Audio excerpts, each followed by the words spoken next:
Liam is an average office worker whose life is borderline pathetic. He works hard and late at his company that works him to his bones, but thankfully, he has a family to return to. Thanks to them, he manages to do his job where his boss constantly insults him and even his subordinates mock him openly. One day, Liam's college junior weeb texts him about a mecha action figure and urges him to buy it.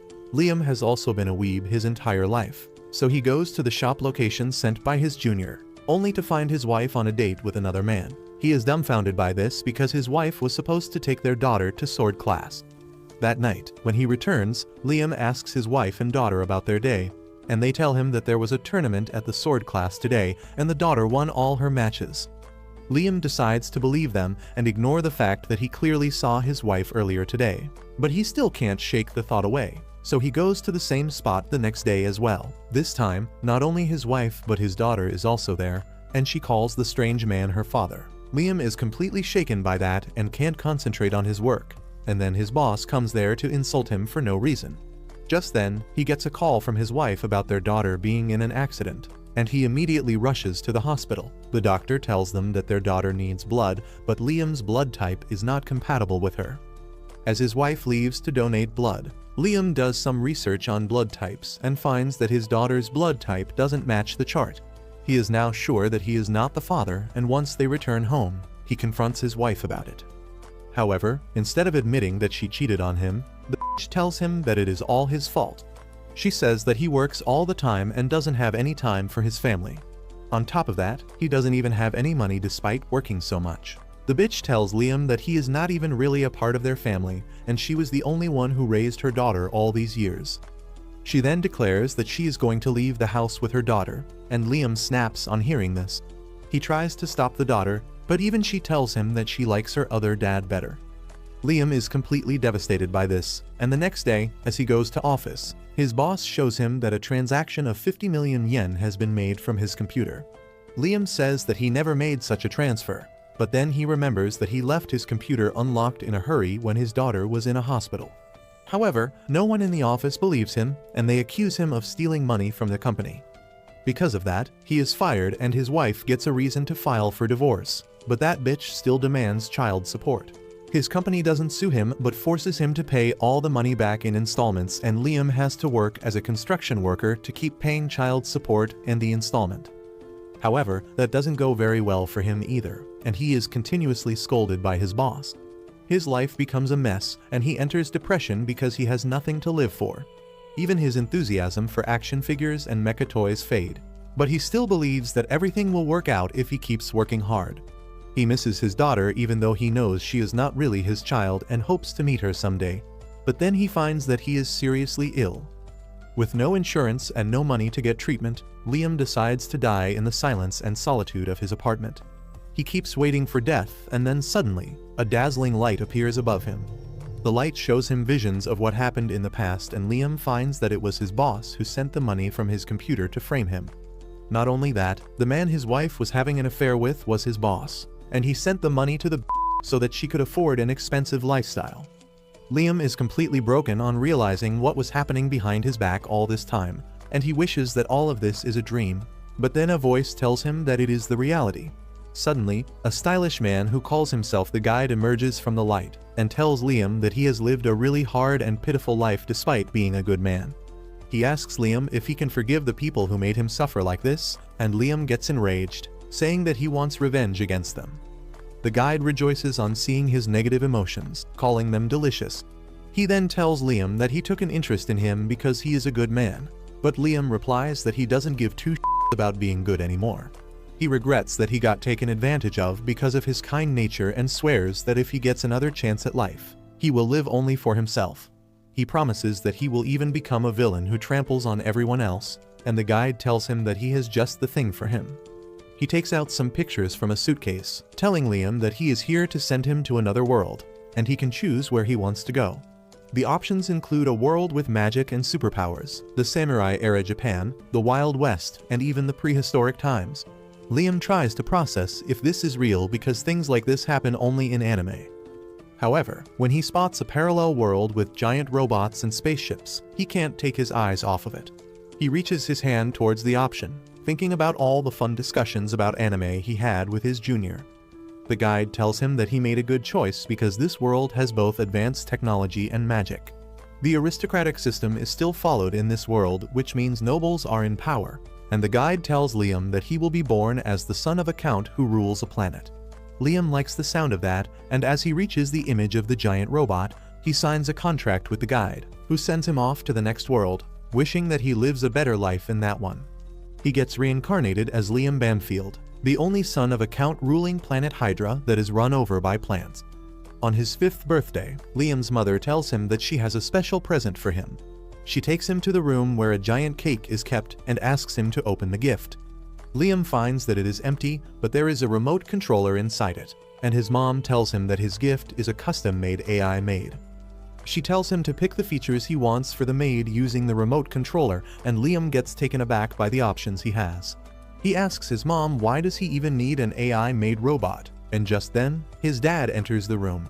He tells Liam that he is going to need the AI maid because he is getting another special birthday present.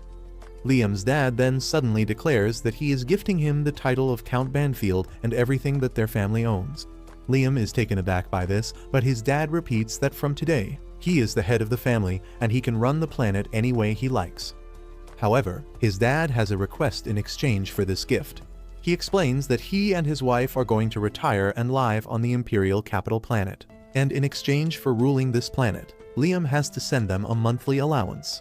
Liam is all in for this deal because it gives him freedom, and his dad calls their butler Brian with a contract. Liam signs the contract and becomes the head of the house, and his parents immediately run away to the capital, telling him that the AI maid will look after him from now on. Liam still has trouble processing that he got power, wealth, and influence at 5 years old in this life, and he swears that this time he will become a villain who will suppress other people and have fun on his own terms. He thanks the guide for this, unaware that the guide never planned to help him. Back on Earth, the guide is with Liam's dead body, mocking his pathetic life. He then decides to have some fun with Liam's cheating wife and his boss, who are having dinner at a fancy restaurant. While the boss tries to act like he feels bad for putting Liam through the misfortunes, the bitch doesn't even bother to pretend. While they are planning for their future, the guide uses his powers and brings the police there. The police officers arrest the boss for stealing money from his company and framing Liam, and the bitch breaks down on realizing that the life she planned to have is out of her reach. The guide takes great pleasure in their suffering, and then he returns to Liam's side to guide his soul in the next world. The truth is that he has arranged for Liam to suffer even more in his next life. The guide knows that when he realizes that he was set up, Liam will direct all his negative emotions towards him, and he will consume those emotions to become even stronger. Not only that, the lifespans in the next world are incredibly long, and the guide hopes that Liam suffers for a long time and keeps providing him nutrition. On the other hand, Liam soon gets his AI-made robot with the highest spec components and all the features selected by him. He is really excited for the unboxing, and butler Brian tells him that he just needs to touch the box to open it. As Liam touches the packaging box, it suddenly vanishes and the AI maid comes to life. She introduces herself as Amagi, and Liam introduces himself too. Brian tells him that the maid robot needs just 2 hours of maintenance each week, but Liam is not listening to him.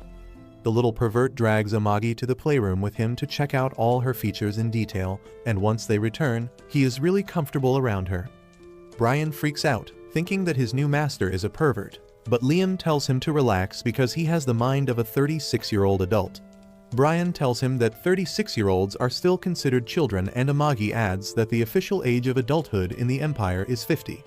However, most people are not considered proper adults till they reach 100, and the average life expectancy is also around 500 years. Liam gets excited thinking about all the things he can do in his long life, but then Brian warns him not to be too close to Amagi. Liam asks him the reason for that, and the butler explains that the Empire hates AI more than anything, because humanity was almost wiped out by AI once. Luckily, a group of brave people stopped AI from completely driving humanity to extinction, and those people founded the Empire, and now they hate AI in any form. Liam is curious about why his mother would give him an AI maid if she knew about this, and Brian tries to keep it a secret from him. However, Liam pulls the "I am the captain now" speech on him and orders him to reveal the truth. Brian nervously tells Liam that his parents abandoned him and ran away because their family is drowning in debt. Liam is shocked to hear this, and Brian explains that his great-grandfather was a great man, but his successors were terrible at ruling the planet. The butler then explains that most of their resources are in the control of the loan sharks, and even the economy of their planet is not good. Liam doesn't understand why his parents would dump all the responsibility of their declining territory on him, and Brian tells him that the only reason they gave birth to him was so that they could dump their responsibilities on him. Liam is pissed because he went through one life of being used and then discarded, and it seems like the same thing is going to happen again. He decides that it will not happen as long as he can do something about it, and tells Amagi that both of them are outcasts for this society, so they should team up. He asks the maid to join him because together they can seize the power to do anything they want, but she refuses and kneels before him. She tells Liam that her only purpose in this world is to serve him, and he doesn't need to ask her to team up with him. She promises to serve him in any way possible, and Liam decides to give her the 3 laws of robotics to protect humanity. However, he instantly changes his mind because he is no longer going to be the good guy. He decides to be as selfish as he can, and revises the 3 laws so that they only apply to him. The first law states that Amagi cannot harm her master directly or indirectly. The second law asks her to obey all his commands, and the third law asks her to protect herself as long as she doesn't need to violate the first 2 laws. Once Amagi has engraved the 3 laws into her system, Liam asks her what he should do to make his territory better and prosperous. She suggests he use an education capsule that will put knowledge and experience directly in his brain and also strengthen his body. She tells him that he will have to be in the education capsule for a few months, and during that time, she can take care of his territory on his behalf. Brian panics on hearing this and tells Liam that letting an AI maid handle the entire territory is dangerous for humanity. Liam tells him that it is not dangerous because he does not want to destroy humanity, and according to the second law, Amagi will follow his instructions perfectly. The flustered Brian tells Liam that the Empire will not accept this, but Amagi checks the Constitution and replies that there is no law preventing AI from helping with governance duties. With that, Liam orders Brian to get an education capsule ready and gives all the authority in his absence to Amagi. Once he gets inside the education capsule, Liam asks Amagi if she can feel emotions or even mimic them because she is quite advanced for an AI maid. Amagi replies that she doesn't know if she is capable of feeling or mimicking emotions, but when Liam asked her to team up with him earlier, she found her cache suddenly overflowing with data. Liam realizes that Amagi can really feel some sort of emotions, and he asks her to take care of everything, while he speedruns through his school and college education. Liam gets out of the education capsule after exactly 2 years with decades of information and experience stored in his brain. He is surprised to learn that he was in there for 2 years, and Amagi tells him that it is natural because he had no sense of time inside the education capsule. Liam then notices that his body has also grown bigger and stronger in 2 years thanks to the capsule, and Amagi tells him that he will need some rehab to get used to this growth. Once Liam is done with the rehab, he takes charge of his planet and receives a report from Amagi. He finds that the condition of the planet has been improving slowly, and decides to take a closer look at their main facilities. Amagi takes him to the spaceship launch pad first, and Liam starts drooling as he sees spaceships take off and dock in their floating dock, which serves as their line of defense. He gets even more excited as he sees the giant battle robot the soldiers operate. But Amagi tells him that most of them are not in use because they don't have the budget to repair them. Liam says that he also wants to be inside the giant battle robot, and Amagi is happy to arrange that for him. Liam gets inside one battle robot, and then Amagi tells him that the movement of the robot is controlled through magic. She asks him to simply imagine how he wants to move the robot, and it will do just that.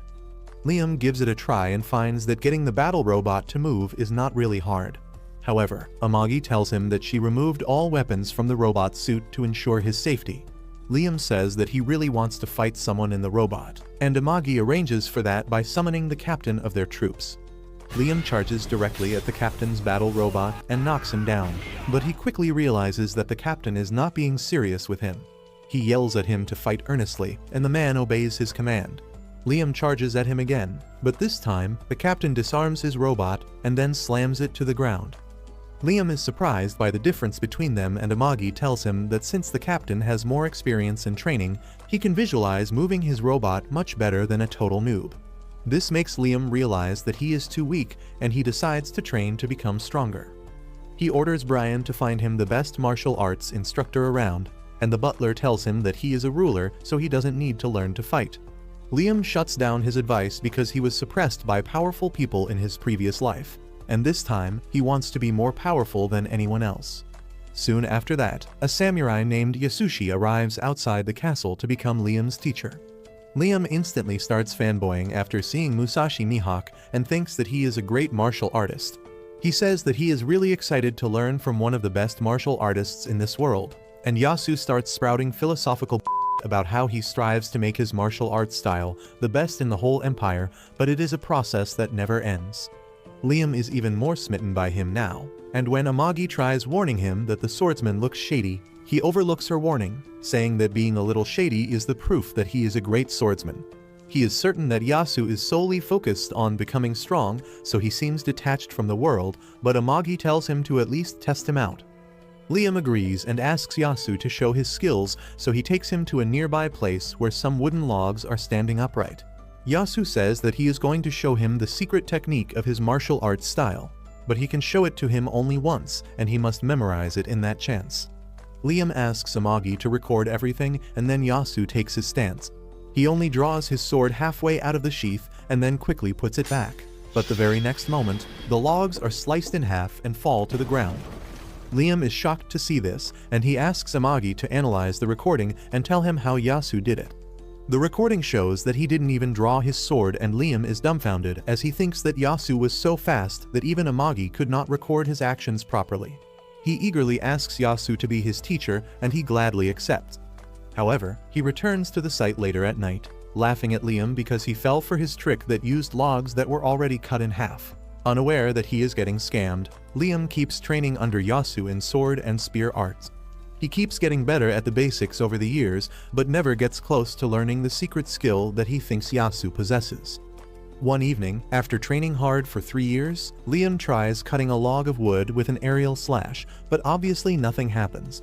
He wonders how can he learn the secret technique because he needs a finishing move befitting his strength. That night, as Yasu is busy reading manga in his room, Liam knocks on the door. Liam asks him to teach him the secret technique, but Yasu tells him that he can no longer study under him. Liam is shocked, and the poser swordsman reminds him that on their first meeting, he clearly told him that he was going to show him the secret technique only once. He says that it was his fault for not learning it there and then, and therefore he doesn't deserve to study under him anymore. Liam panics on hearing this and begs Yasu to forgive him, promising that he won't bother him about it again, and Yasu pretends to forgive him. Once Liam leaves, he starts eating chips and mocks the boy for believing that a technique like that really exists. Just then, Liam opens the door again, saying that he wants to add a little more money to his monthly fees to properly apologize for his actions earlier. Yasu has no reason to decline more money, and he starts dancing and emoting because this is the easiest job he ever had. But then Liam appears again, saying that he wants a day off from his training because he has some urgent business tomorrow. The next day, Liam receives a report about his planet's economy from Amagi. She tells him that they are still under heavy debts, but they are recovering gradually, and Liam is glad to hear that. He praises Amagi, but she says that she doesn't deserve his praise because she has not been able to meet her expectations. She shows him that the progress is very slow in some sectors like education and human resource development despite investing a large amount. As soon as Liam sees the details, he realizes what is wrong and immediately summons the person in charge of the department. Soon, an ugly, sweaty idiot comes there and Liam immediately gets to business.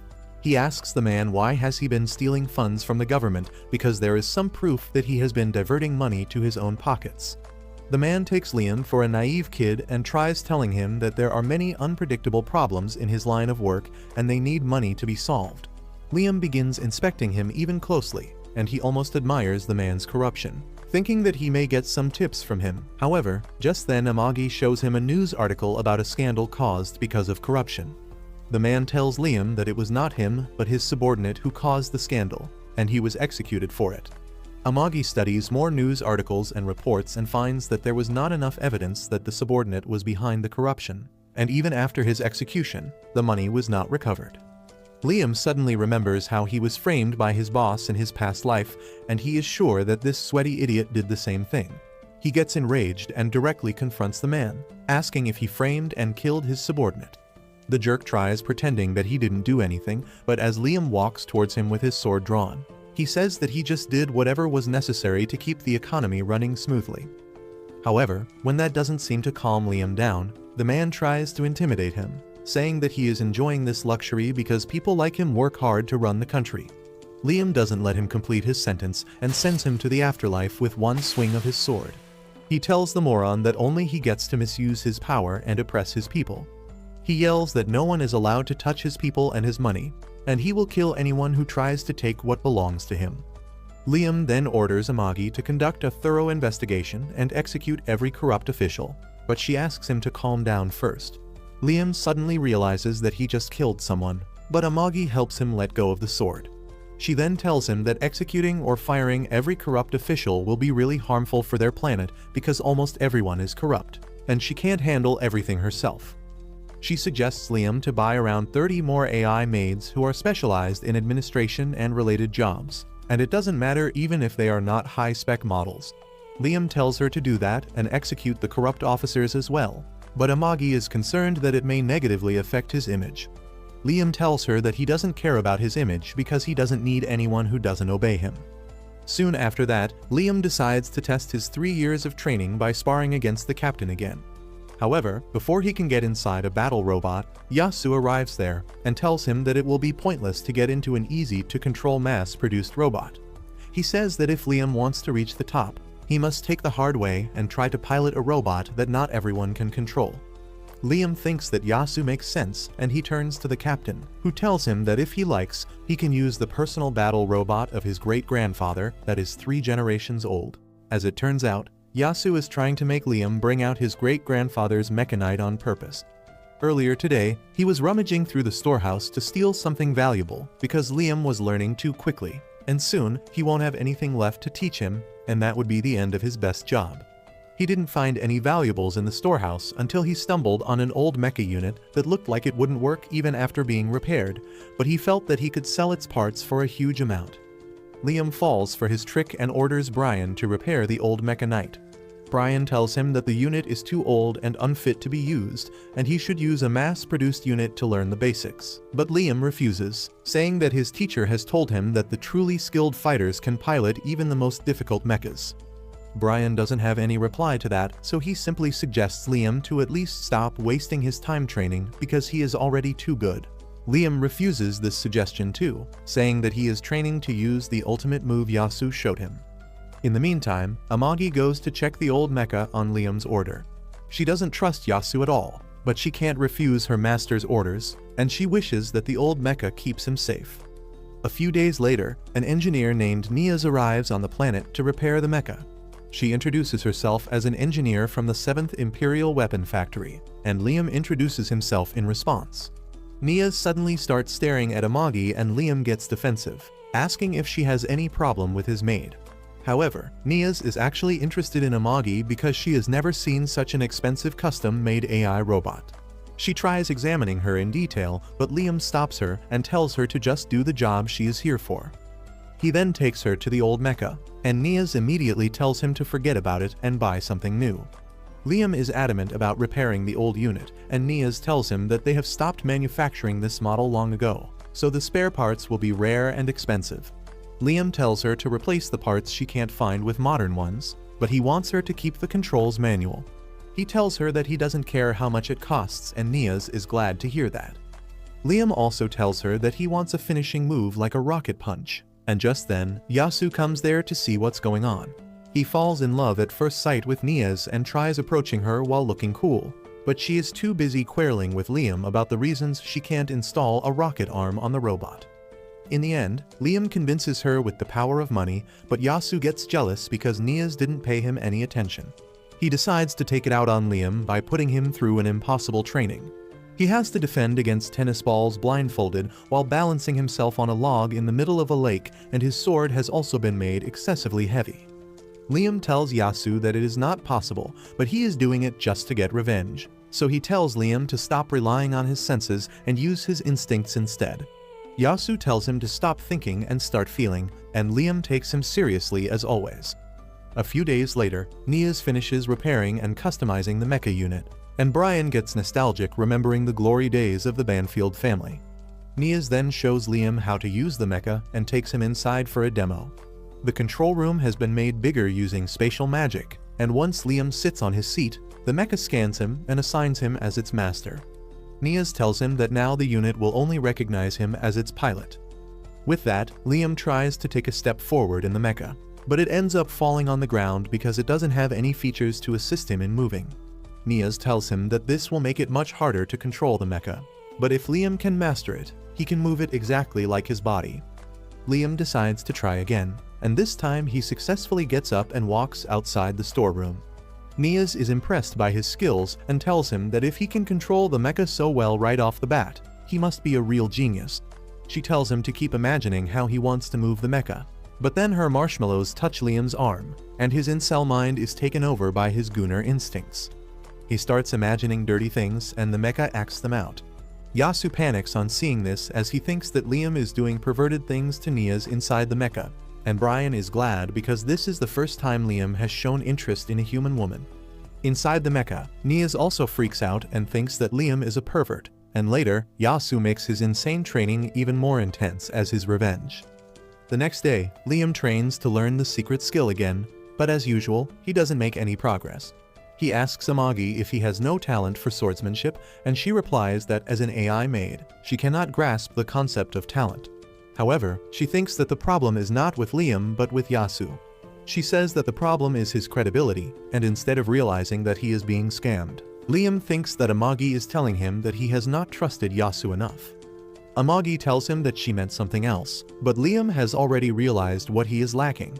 He says that Yasu cutting the logs that were out of his sword's range is physically impossible, but this world also has magic. He believes that magic is the only explanation of how he can use his ultimate move. Liam says that if he focuses his magic on his sword and imagines himself swinging it out as a flying slash, he might be able to use the ultimate move as well. He immediately starts practicing with this principle in mind, and years pass with him trying to send a magical slash towards his target, and one day, he succeeds in breaking through his limits. The next day, Liam invites Yasu to see his progress. He then uses his special technique to send a magic slash and cuts a wooden log in half, and Yasu's mind is blown. He wonders how could Liam have learned the technique when it was fake from the beginning. Liam asks him if he has passed, and Yasu has no answer because he has managed to do the impossible. He stays silent, wondering what to say, and Liam thinks that he is upset because he grew content just after learning to cut things at a distance. Well, Yasu says just that, telling him not to get complacent even though he has achieved a great feat, and tells him to keep working hard to become stronger. A few days later, Liam receives news that pirates have attacked one of the planets under his domain. Amagi tells him that the planet was unfit for living or mining, but she succeeded in establishing a factory there, and now the pirates are trying to plunder it. Brian informs Liam that their soldiers are fighting against the pirates, but they won't last too long.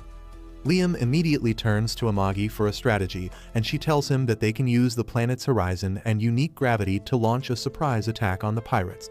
He tells her to handle the battle in space and capture the pirate ship while he joins the soldiers in defending the factory. Brian tells him that it is too dangerous, but Liam doesn't listen to him and gets inside his mecha knight. Amagi launches him towards the planet, and Liam uses the clouds to hide and launch sneak attacks on the pirates. The pirates panic as Liam's mecha begins hunting them down, and some of them attack him from behind, but thanks to Yasu's insane training, Liam has developed observation haki, and he easily takes the pirates down. He uses his observation haki to detect enemies hiding behind the clouds and uses another weapon to shoot them down. The pirates grow even more concerned and decide to retreat, but then Liam uses his flying slash, cutting through dozens of their mechas at once. The pirates lose their mind because they have never heard of a weapon that cut at this distance, and they immediately retreat.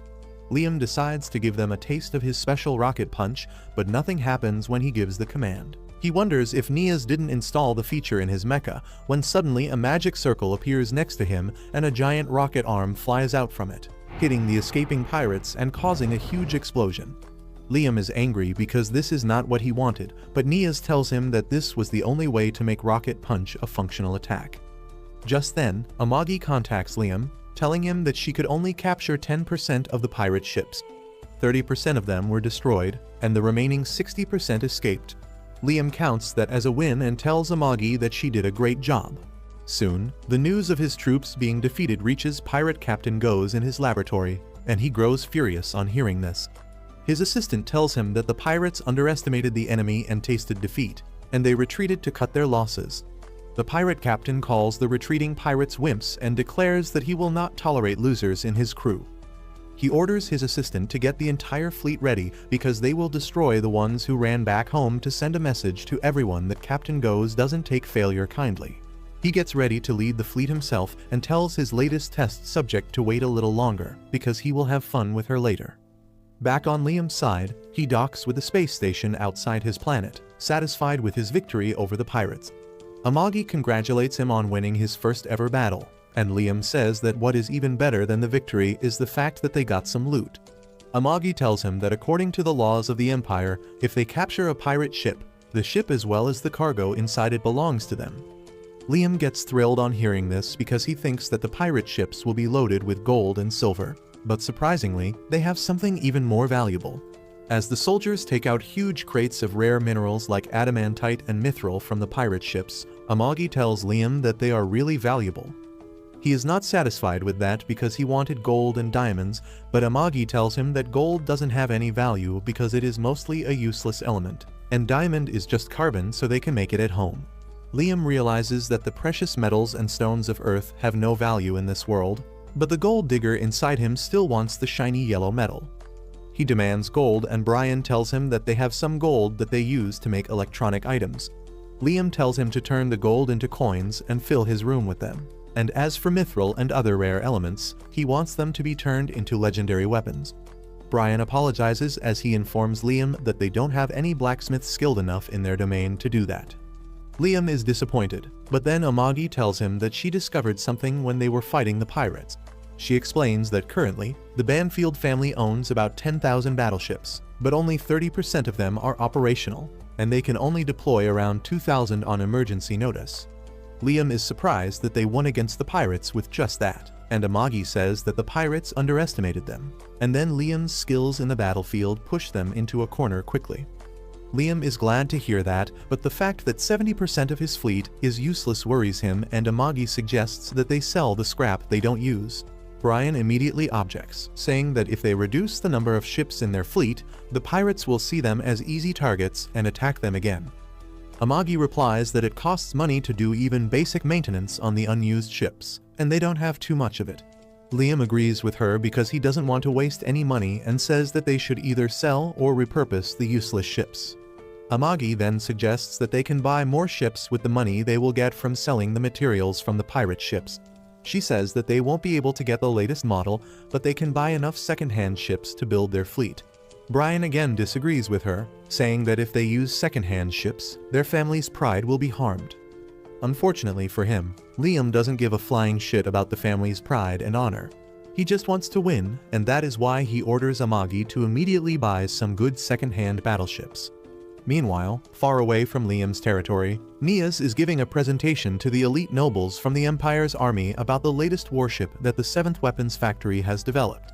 She tells them about how the latest ship is more powerful than the previous ones and how it is more fuel efficient and easy to maintain. After she is done with her presentation, her rival from the 3rd Weapons Factory introduces her ship, starting by revealing that it was designed by an award-winning architect. She shows off the luxurious interior of the ship that is made by the top fashion company, and the rare and expensive materials used in furnishing the ship. She tells the guests that with their ship, they will look elegant no matter how hard the battle becomes. Her sales pitch works, and all the wannabes of the Imperial Army decide to buy the 3rd Factory's ship as their main battleship. Nias is dumbfounded by this because her ship is better, and she asks why would someone choose a luxury cruise instead of a battleship. The woman from the 3rd Factory replies that their ship also has weapons made by experts, so they are strong too. But being strong is not enough, and they have to be beautiful to attract customers. Nothing Nias says makes any difference, and as she walks out of the building with her rival, she tells her that if their ships get into actual combat, the 7th Factory will by a huge margin. The blonde bitch laughs at her, saying that their ship will never face each other because no one will buy the plain and boring ships that Nias made. Nias gets frustrated on hearing this and gets ready to throw hands, but unfortunately, both of them are in their home and talking through a projector. Nias gets disappointed because she will be scolded by her boss now, and she wonders if there is any noble who will buy their battleships. Suddenly, she remembers Liam, who chose to ride a manual battle armor, and she feels that the sucker will definitely buy her battleships as well. Meanwhile, the guide, the sick weirdo who gets off on other people's negative emotions, is busy messing with ordinary people on Earth. He enjoys their negative emotions, but they are just appetizers, and he is really waiting for Liam's negative emotions, believing that he might be in a lot of debt already. He decides to get his first dose of the negative emotions and enters the fantasy world, but he is shocked to see that Liam has changed his city. It is no longer overgrown with plants, and construction work is progressing smoothly. The guide can't believe this because the city should be even worse now. He then thinks that at least Liam should be pretty disappointed about his swordsmanship, because he personally sent the scammer named Yasu in his direction. He goes to check up on the useless swordsman and finds him drunk in a bar, bitching about how his student became a first-class swordsman even though he is not even a third-rate swordsman himself. He complains that he kept following the stupid training methods and somehow managed to copy a magic trick and make it a real attack. The guide is confused by this and checks on Liam directly, only to find that now he can copy the exact move that Yasu showed him on their first meeting. However, Liam is not satisfied with this because he thinks that Yasu lowered his level to show it to him, and if he used his full power, he could cut a target from as far as a mile. He decides to keep training harder, and while swinging his sword, he thinks about how his life started off terribly when his parents abandoned him, but he was able to make the right choices because good people came into his life. He thanks the guide for sending him here, and these positive emotions make the weirdo fall to his knees because he feels pain when exposed to positivity. He immediately consumes Yasu's negative emotions to replenish his health, and wonders how can Liam be so happy. He is sure that he didn't make a mistake in sending him here, and the happiness Liam is facing right now will make him cry even harder when he eventually finds his life getting ruined.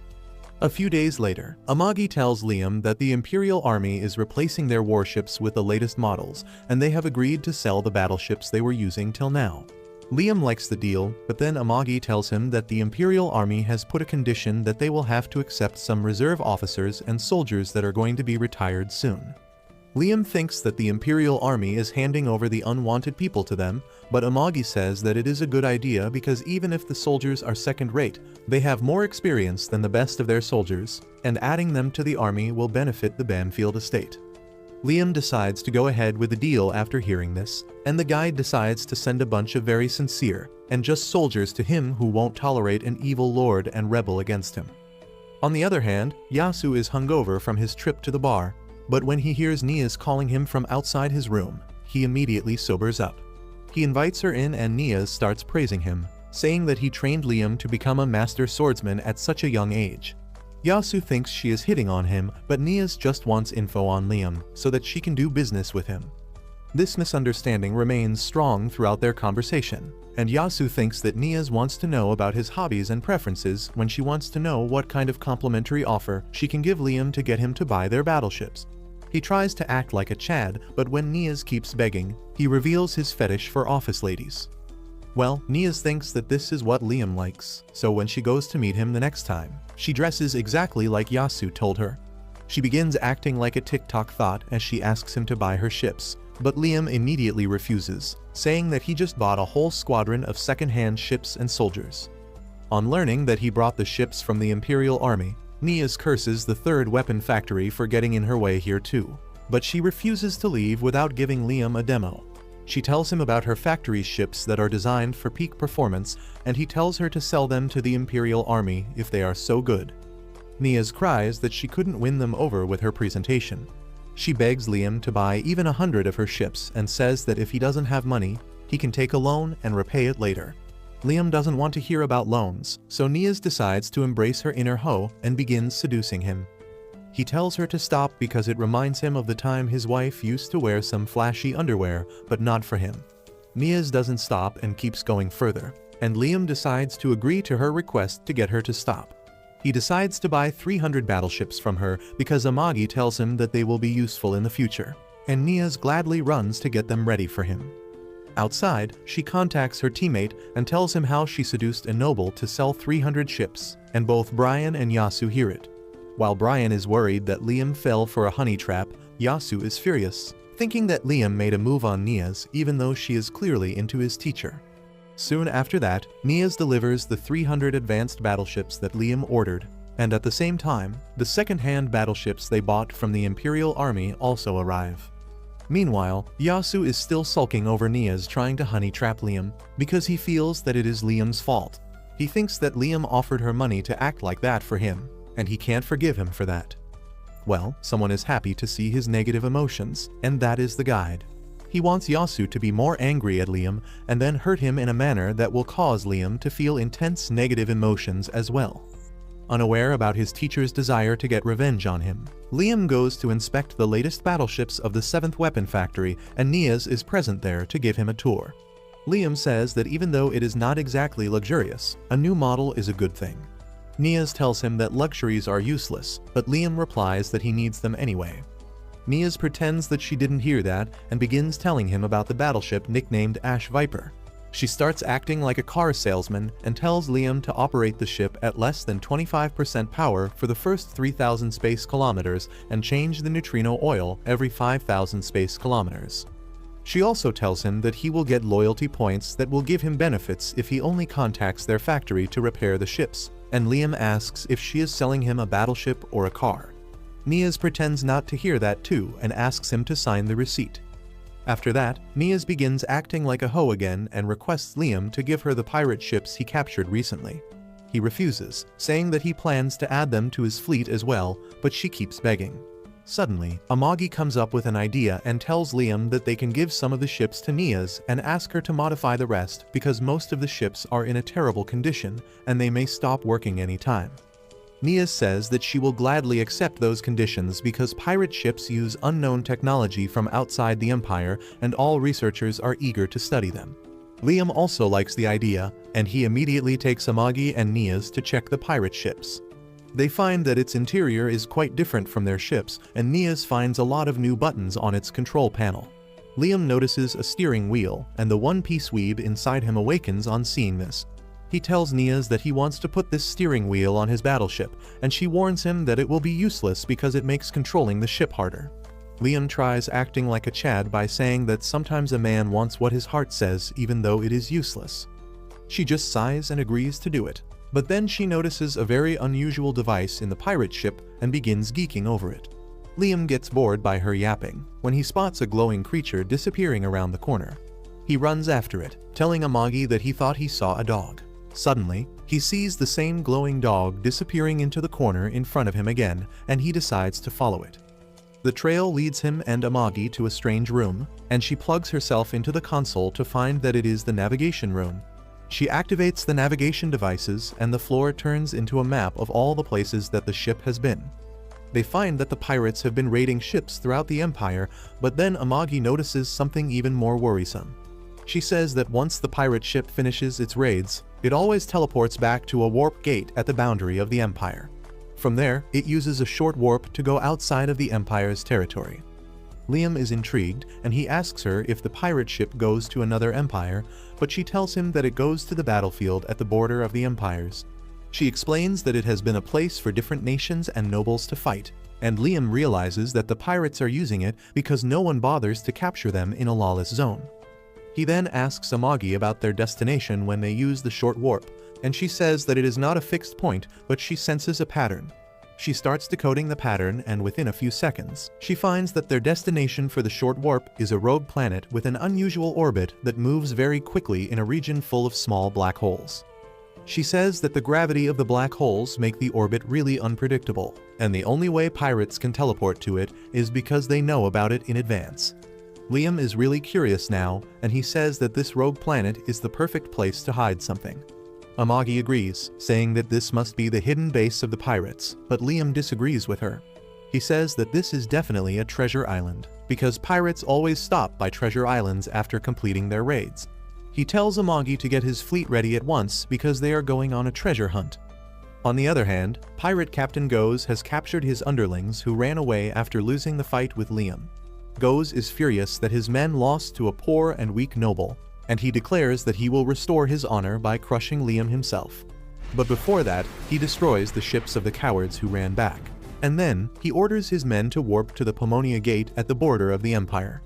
At the same time, Liam and his troops also finish their short-range warp and reach their nearest warp gate, which will lead them to the Pomonia Gate. However, they can't use it because the authorities that maintain the warp gate don't allow them to use it. The supervisor contacts Liam, telling him that he needs to pay a toll to use the warp gates based on the weight of his vehicles and the distance covered. He clearly tells Liam that the toll for teleporting 7,000 warships to the border of the Empire is quite high, and he needs advance payment because he doesn't trust the Banfield family's ability to pay the toll later. Liam promises that he will pay the amount in full once he returns, but the supervisor tells him that there is no guarantee that he will return because if he gets caught by pirates, it will be over for him. Liam refuses to return because it cost him a lot of money to bring his troops here, and he is not going to waste his time and resources by turning around to bring his wallet. He then turns into a Karen and says that he wants to talk to the manager. The supervisor tells him that he is the highest-ranking person here, and Liam decides to talk to him face-to-face. Amagi thinks that it won't change anything because they are not even close to a deal right now, but Liam tells her that humans have a unique ability to understand each other better when they meet in person. Meanwhile, Goz and his pirate ships reach the Pomonia Gate and the authorities on their side are already in his pocket. He pays them the usual amount and gets them to link the warp gate to the location where Liam's troops are waiting, but he doesn't know about that yet. At the same time, Liam is in the office of the Warp Gate Authority, and he tells the supervisor to open the gate for him because he will definitely pay him back once he returns. However, the supervisor stands on business and refuses all his attempts to convince him. Just then, he gets a call about the pirates coming through, and he tells Liam to go home because he has other things to do. Liam is disappointed about that, but then he again feels the glowing dog running behind him, and he decides to see what the hell is going on. Meanwhile, the pirates enter the warp gate and a wormhole connects them to the gate on the other side. As they travel through the gate, Goz tells his men that they will destroy the Banfield family and plunder everything they have. On the other hand, the supervisor on Liam's side tells his underling not to worry about who is coming from the other side of the warp gate because it is none of their business. His subordinate, however, knows that it is a pirate crew, and he is worried about Liam's fleet that is stationed in the waiting zone right now. The supervisor tells him to stop worrying because it is only natural for pirates to target a weak noble family, and they shouldn't stick their nose where it doesn't belong because they receive a lot of money from the pirates. He then tells everyone in the control room that they will take a 30-minute break now so that they don't see or hear anything, and 30 minutes is exactly how long it will take the pirates to cross the gate. Well, just as everyone leaves the control room, Liam arrives there, chasing the glowing dog. He is still confused about it, but when he notices that he is in the control room and the warp gate has been connected to Pomonia, he suddenly gets happy. He thinks that the supervisor refused to listen to his request publicly, but he turned out to be a tsundere who secretly helped him in the end. Liam thinks that everyone left the control room to keep it a secret that they helped him. He gets happy, but then he notices that the direction of the wormhole is opposite, and he decides to fix that. He sits down on the control panel and reverses the direction of the wormhole forcefully, but that creates a problem and the wormhole branches out, taking Goz and his fleet into another direction, which they don't even realize. Just then, Amagi contacts Liam, asking him to return because they can get the permission to use the warp gate now. He returns immediately and asks how can they get permission, and Amagi says that she contacted Niaz for help, and she told them that they can use the 7th weapon factory as a guarantor. Niaz says that since they have done good business, she can do at least this for him, and Liam is glad to hear that. Since there are no problems now, he orders his fleet to enter the warp gate. They soon exit the Pomonia Gate, and Liam orders Amagi to initiate a short-distance warp to the Treasure Island as soon as their entire fleet assembles. On the other hand, the pirates are getting impatient because they should be out on the other side by now, but they are still stuck in the wormhole. Suddenly, they notice that they are approaching a gate, but once they exit it, they realize that they are doomed. Instead of going to the area near Liam's territory, the pirate fleet ended up in the Imperial Army's training ground, where 70,000 of Imperial battleships are stationed at the moment. Meanwhile, Liam's fleet is fully assembled, and they use the short-distance warp to reach the treasure island that is swarming with pirate ships. Amagi calculates that there are 20,000 pirate ships around the treasure island, but most of them are docked and inactive because they weren't expecting anyone to come so close. That is good news for Liam, and he decides to get into his battle armor as he orders Amagi to handle the rest. she immediately orders the fleet to open fire on the pirate ships. As the pirate ships are wiped out quickly, Liam also gets ready and launches into the battle zone. He fights against the pirate mechas that are no match for his skill, and then uses his rocket punches to attack pirate ships and blow them up by pulling their crucial wires. Soon, the entire pirate fleet is wiped out, and Liam orders Amagi to send all the mecha soldiers to the treasure planet to collect anything they find. Liam and his mecha knights attack the treasure planet, destroying its outer surface to create a way in. A scientist inside the planet panics as the attacks from Liam's army destroy whatever remains of their defense system, and he heads to the control room, where he learns that they are under attack and all the pirate ships standing guard around the planet have been destroyed.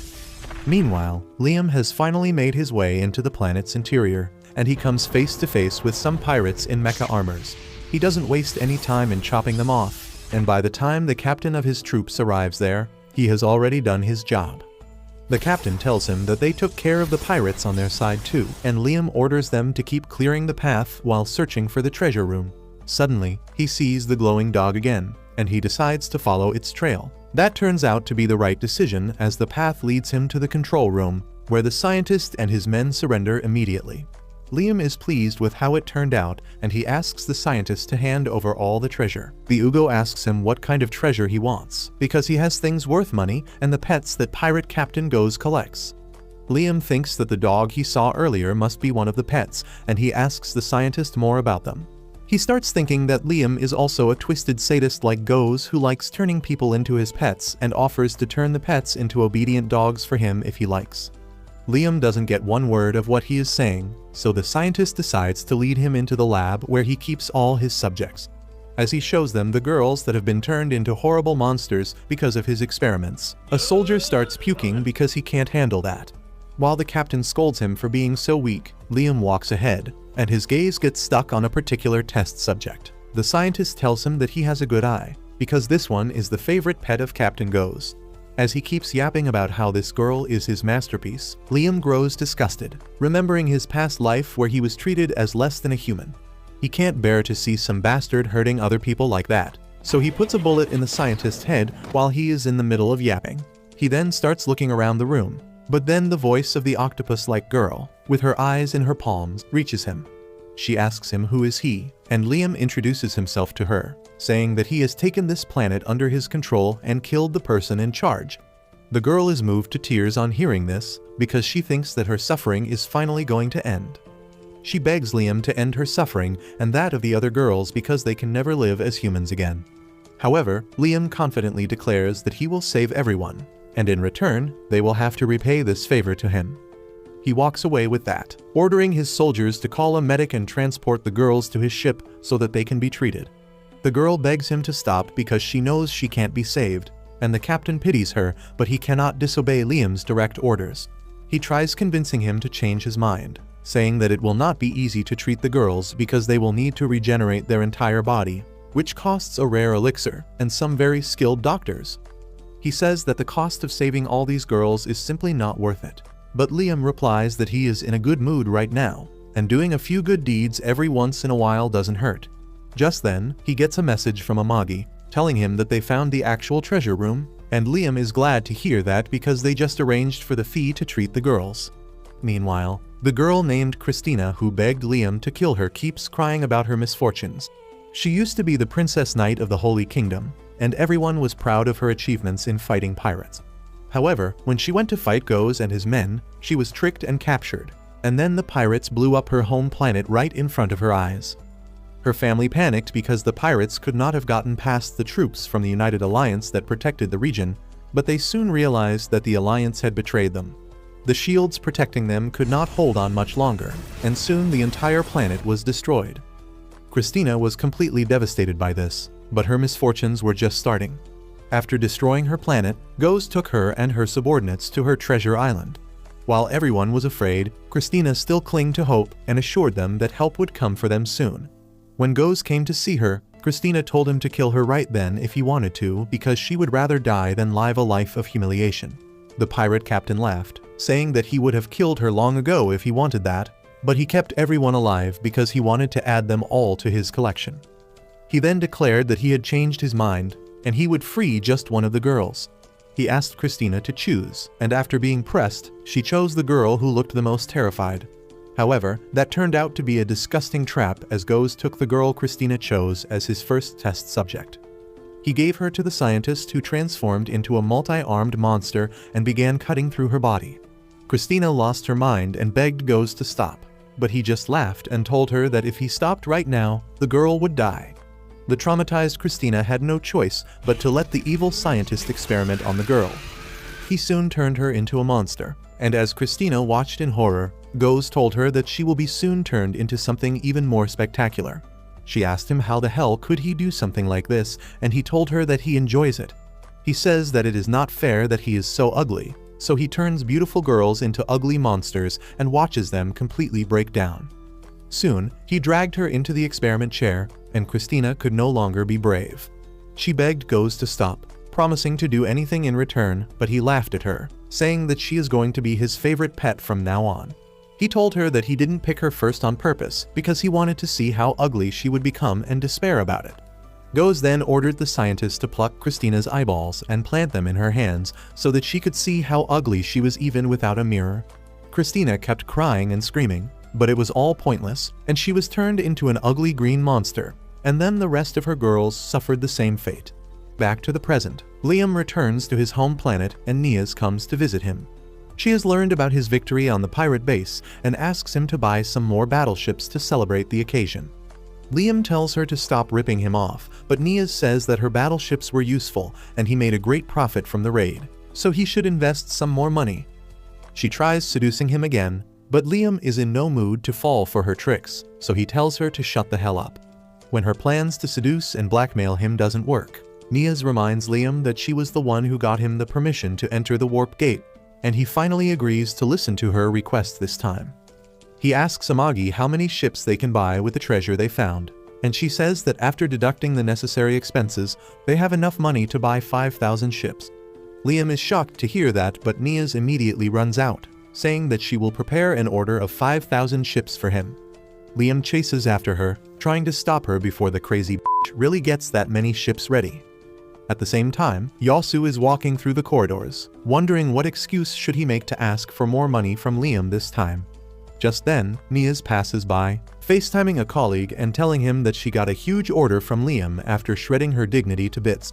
As always, Yasu thinks that Liam is treating Nias as his plaything, and he gets furious, much to the joy of the guide, who has been loitering around in hopes of Liam experiencing some intense negative emotions.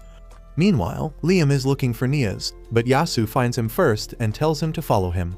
They go to the training ground, where Liam is blindfolded and his sword is made heavy before he undergoes another one of Yasu's impossible training. This time, Yasu has dozens of remote-operated drones that shoot tennis balls at Liam from all directions and at an even greater speed than before. Liam can't even react to them and he keeps getting hit, and then Yasu increases the power even more. Liam is on the ground immediately, saying that he can't block all the attacks with one sword, but Yasu tells him to stop making excuses and find the answer by himself. Well, that gives Liam the idea to use magic just like he did last time, but this time, he decides to use it for defense. He tries converting his magic into a barrier and immediately succeeds in doing that. As the barrier reflects all the balls, Yasu watches Liam dumbfounded as he begins his "I understand it now" speech.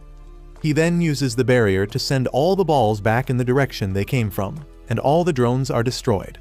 Liam then removes his blindfold and asks Yasu if he did well, but Yasu himself has been hit by multiple balls.